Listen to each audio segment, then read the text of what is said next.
नमस्कार, आप सभी का स्वागत है मानव क्लासेस में। आज हम स्टार्ट करने वाले हैं प्रश्नावली 1.3 जिसमें कहा गया है कि सिद्ध कीजिए कि √5 एक अपरिमेय संख्या है। यानी हमको सिद्ध करना है कि √5 एक अपरिमेय संख्या है। लेकिन उससे पहले आपके दिमाग में सवाल आ रहा होगा, सर हम उसको जानते हैं कि √5 एक अपरिमेय संख्या होती है, क्योंकि अपने पहली वीडियो में बताया था कि √5, √2, √3, √7 ऐसे जो संख्याएं होती हैं वो अपरिमेय संख्याएं होती हैं। लेकिन हमें इस सवाल में कहा गया है कि ये सिद्ध करना है कि अपरिमेय संख्या कैसे होती है, क्यों होती है। आज हम उसको देखेंगे कि अपरिमेय संख्या क्यों होती है। उसके पहले मैं आपको बता दूं कि हम जब किसी को यानी हम किसी कोर्ट में जाते हैं तो जब जज क्या कहता है, जज बोलता है, उससे पहले किसी हम मुजरिम को लेकर जाए, जज उससे पहले बोलता है कि तुम भाई शरीफ आदमी हो। जब तक वकील उसको सिद्ध नहीं कर देता कि ये मुजरिम है, तब तक उसको जज क्या कहता है कि ये शरीफ व्यक्ति है।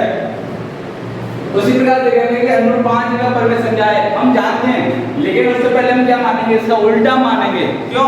क्योंकि हमको ये सिद्ध करना है कि एक अपरिमेय है कि नहीं है। उससे पहले क्या मानेंगे, इसका उल्टा क्या होगा, अपरिमेय का। अपरिमेय का उल्टा होगा अपरिमेय, तो इसको क्या मानेंगे हम, माना √5 एक परिमेय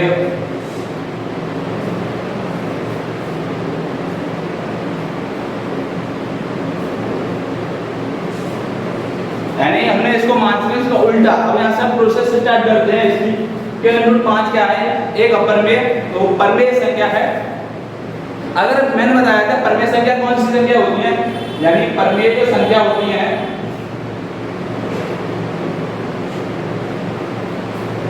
परिमेय संख्या, यानी हमारे पास कोई भी परिमेय संख्या हो तो हम भिन्न के रूप में लिख सकते हैं, p/q के रूप में हम लिख सकते हैं। यानी अब √5 एक परिमेय संख्या है, तो इसको हम क्या कर सकते हैं कि √5 बराबर p/q। अब आप कहेंगे कि p/q कहां से आएगा, तो ये क्या चीज है p/q। तो हम यहां पर लिखेंगे क्वेश्चन में, जहां p व q अभाज्य पूर्णांक है,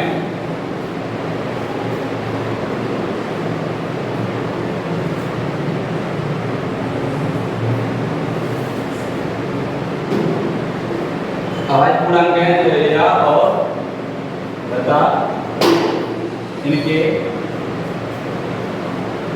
उभयनिष्ठ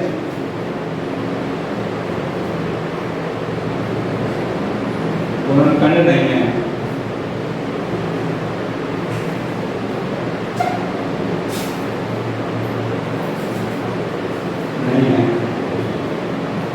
यहाँ पर हम देखेंगे कि P और Q क्या है।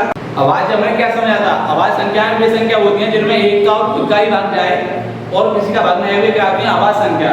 और माइनस मतलब कॉमन, इन दोनों संख्याओं में एक भी संख्या ऐसी नहीं होगी जो कॉमन मिलेगी गुणनखंड में।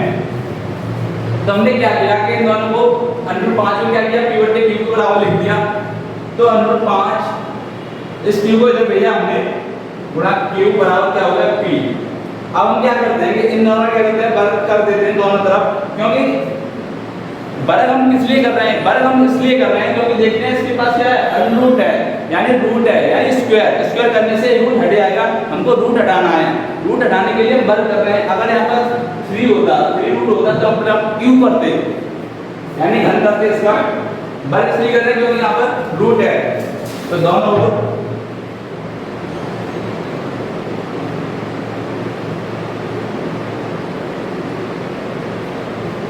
वर्ग करने पर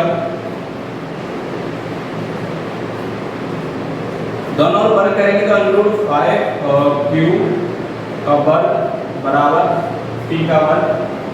तो देखो रूट से स्क्वायर से ये कट जाएगा रूट, यानी 5 और ये q² बराबर हो जाएगा p²। अब हम देखते हैं कि p² बराबर क्या आ गया, 5 × q²। तो यहाँ पर हम क्या करते हैं, समीकरण एक मान लेते हैं यहाँ पर कि p² बराबर ये। अब हम यहाँ पर क्या देखते हैं कि p² के दो गुणनखंड हैं, कौन कौन से, एक तो 5 है, एक q² है। तो यहाँ पर लिखेंगे, क्या लिखेंगे हम कि 5 p² का गुणनखंड है। इसीलिए ये इसीलिए का सिंबल है, इसीलिए 5p का भी गुणनखंड होगा।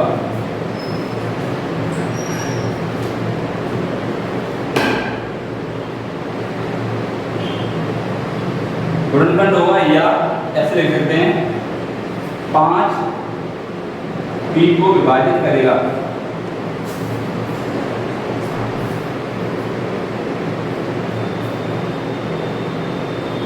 आप इसको समझते हैं, इस प्रकार समझते हैं, देखो ये 5p² का गुणनखंड है, यानी 5p² को विभाजित करता है तो 5p को विभाजित करेगा। जैसे इस प्रकार समझो कि 5 बराबर है, यहाँ पर हमारे पास में 5 का वर्ग। अब क्या होता है कि ये 5 बराबर ये 5 क्या होता है p² 5 के स्क्वायर का क्या है गुणनखंड है ये।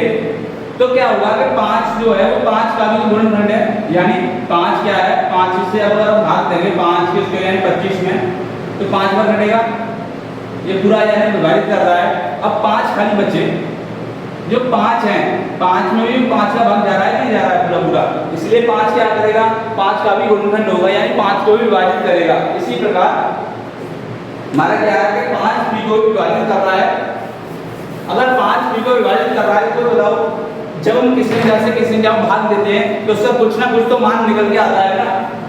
अगर 5p को विभाजित कर रहा है तो p/5 बराबर मानते हैं c, यहाँ पे लिख देते हैं c क्या है मानी हुई वैल्यू, माना c क्या है इसका जो c हमने यहाँ पर माना है, यानी जो इसका भागफल निकलेगा जो कुछ भी भाग देगा इसका जो रिजल्ट आएगा वो है हमारा यहाँ पर c। अब जो हमारा c आ गया तो हम क्या करेंगे दोबारा से यही प्रोसेस दोहराएंगे कि p = 5c। अब क्या करेंगे पुनः दोनों ओर बड़ा करने पर दोनों ओर बड़े करेंगे, क्योंकि हमको ये स्थिति लानी है ऐसी वाली, पहले ऐसी दोनों ओर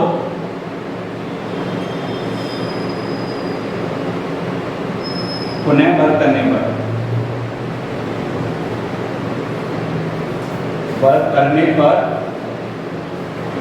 क्या होगा p का स्क्वायर बराबर 5c का स्क्वायर, कितनी वैल्यू आएगी p² बराबर क्या हो जाएगा 25c²। अब देखो p² का मान हमारे पास यहाँ पर क्या है 5q² है, तो 5q² बराबर क्या होगा 25 यानी 25c²। अब ये q² बराबर, अब देखो 5 है, 5 से अगर 25 में भाग देंगे कितनी बार आएगा 5 बार, तो यानी 5c²।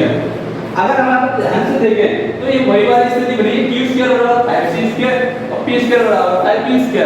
हमने शुरुआत में क्या माना था, शुरुआत में ये माना था कि जहां p और q आवाज पूर्णांक हैं, आवाज पूर्णांक मतलब इनकी कोई भी संख्या इनके गुणनखंड नहीं निकलेंगे एक और खुद के अलावा, लेकिन यहाँ पर इनके गुणनखंड निकल रहे हैं। यानी हमने प्रारंभ में माना था कि 5 जो क्या है p और q क्या है आवाज पूर्णांक है और इनके वैल्यूज गुणनखंड भी नहीं होंगे, लेकिन हमने यहाँ पर देखा p² में 5 आ रहा है, q² में भी 5 आ रहा है, दोनों के वैल्यूज गुणनखंड भी हैं और इनके क्या है अलग अलग दो गुणनखंड भी हैं, एक्स्ट्रा एक और खुद के अलावा और भी एक्स्ट्रा गुणनखंड हैं। तो क्या होता है कि हमने प्रारंभ में माना था, जो हमने बात कही थी कि कोर्ट में जब हम जाते हैं तो जज कहता है कि भाई ये सलीम इंसान है, जब तक ये सिद्ध नहीं हो जाता कि ये मुजरिम है, तो जब तक मुजरिम जब तक वकील सबूत पेश करता है, ये सारे सबूत पेश किए तो हमको पता चला कि नहीं भाई ये परमेय संख्या नहीं है, ये क्या है एक अपरमेय ही संख्या है। तो यहाँ पर देखेंगे हम क्या कहेंगे, मैं यहाँ पर लिख रहा हूँ साइड में इस जगह का मैं, तो यहाँ पर हम कहेंगे क्या ये आंसर रहेगा इसका, अतः कि प्रारंभ में माना गया कथन कैसा है, कथन असत्य है, असत्य है, इसीलिए √5 एक अपरमेय